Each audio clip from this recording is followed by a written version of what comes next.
Baas Tier.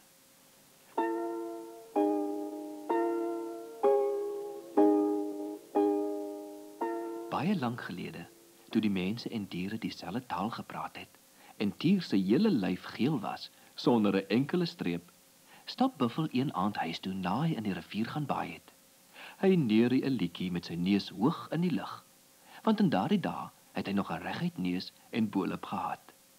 Maar met sy neus so bo in die lug, merk hy nie dat Tier agter hom aankom nie. Hy merk dit eers toe Tier vlak langs hom knor. "Goeienaand," sê Tier. Buffel voel baie lus om weg te hardloop, maar hy wil nie bang lyk nie. Hy stap dus maar verder met Tier langs hom. "Ons sien jou nie meer baie in die bos nie," sê Tier. "Is dit omdat jy vir mens werk?" Buffel knik. "Ek verstaan dit glad nie. Mens het dan nie eens kloue of gif nie. En hy is so swak en so klein. Hoe kan hy jou baas wees?" "Ek verstaan dit self nie mooi nie," sê Buffel. "Dis seker oor sy intelligensie." "Wat?" "Intelligensie," verduidelik Buffel windmakerig, bly om meer as Tier te weet. "Is 'n spesiale ding wat mens het. Dit help om baas te wees oor my en oor perd en hond en vark en eend ook." "Dis interessant. Baie interessant. As ek 'n bietjie van daardie wat se naams kon hê, sou die lewe baie makliker wees. Ek sal die diere nie meer hoef te bekruip, in te hardloop of te bespring nie. Almal sal my sommer van self gehoorsaam. Ek sal in die gras bly lê en vir my die vetste diere uitsoek om te eet. Dink jy, mens sal vir my van sy intelligensie verkoop?" "Ek weet nie," mompel Buffel. "Ek sal hom môre vra. Hy sal seker nie van my durf nee sê nie," grom Tier en hy verdwyn in die duister. Buffel plof stadig in die stofhuis toe. Maar hy is 'n bietjie bang. Het hy te veel gesê?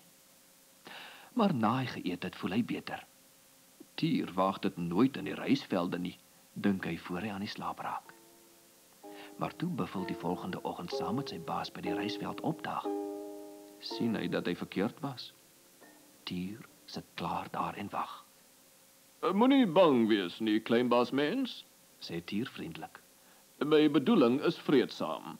Ek het gehoor jy besit iets wat jy intelligensie noem, en ek wil dit graag koop.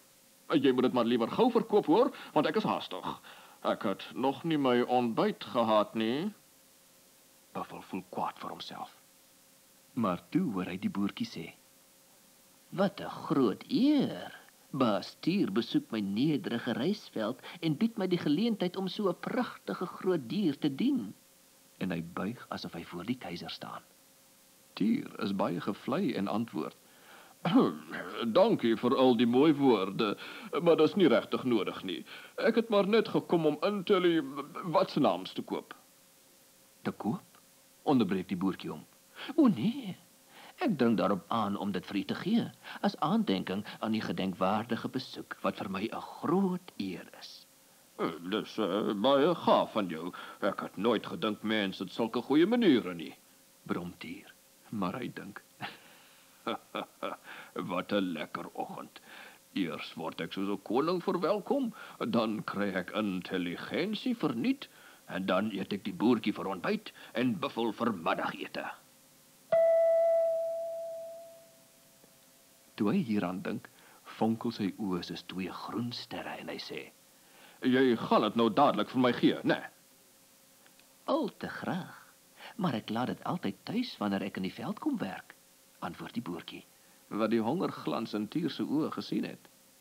"U sien, dit is so 'n waardevolle ding, ek wil dit nie graag verloor nie. Buitendien het ek dit nie hier nodig nie. Maar ek sal huis toe hardloop en dit vir u gaan haal." Hy begin wegstap en draai toe weer terug. "Het u gesê u het nog nie ontbyt geëet nie?" "Ja," sê die Tier. "Waarom vra jy?" "Want dan kan ek Buffel nie hier laat bly nie. Ek kan hom dalk eet." "Ek sal nie. Maak nou gou." "Ek betwyfel nie belofte nie. Maar sê nou, u vergeet die belofte en u eet vir buffel op. Wie sal dan vir my werk? Maar as u edelagbare my sal toelaat om u aan die boom daar oorkant vas te bind, kan ek buffel maar hier laat bly. Dier stem in. Ek sal hulle maar net 'n bietjie later moet eet, dink hy terwyl die boertjie hom stewig aan die boom vasbind. En sy mond water toe hy dink hoe die groot buffel, die klein geel mannetjie en die onbekende ding intelligensie gaan smaak. Na rukkie kom die boertjie terug. Het jy dit gebring? Vra Tier ongeduldig. Natuurlik, antwoord die boertjie en wys hom 'n blink ding op 'n paal. Nou gee dit vir my, beveel Tier. Die boertjie gehoorsaam. Hy hou die glansende, vlammende fakkel onder die tier se snor en dit begin brand. Hy hou dit onder sy ore, sy maag, sy stert en net waar die vlamme lek skroei hulle. Dit brand, gil Tier. Dis intelligensie, sê die boertjie droog. Ons noem dit sommer verstand. Kom buffel, weg is ons. Maar buffel kan nie gaan nie. Hy wil bars van die lag. Stel jou voor, baas Tier, die skrik van die oerwoud laat homself aan 'n boom vasbind en met 'n fakkel skroei. Dis ongelooflik snaaks. Buffel rol in die gras rond. Hy lag asof hy betaal word. Eindelik stamp sy bolop en neus teen 'n boomstomp. En tot vandag toe nog het hy 'n gesplete lip en neus. En Tier? Wat van Tier? Wel, hy het maar net gebrul en geskop. En na ruk het die vlamme deur die tou gebrand en toe kon hy wegkom. Maar die brandende tou het sy geel pels so lelik geskroei, dat hy die bruin-swart merke nooit kon afwas nie. En dit is waarom Tier vandag nog strepe het.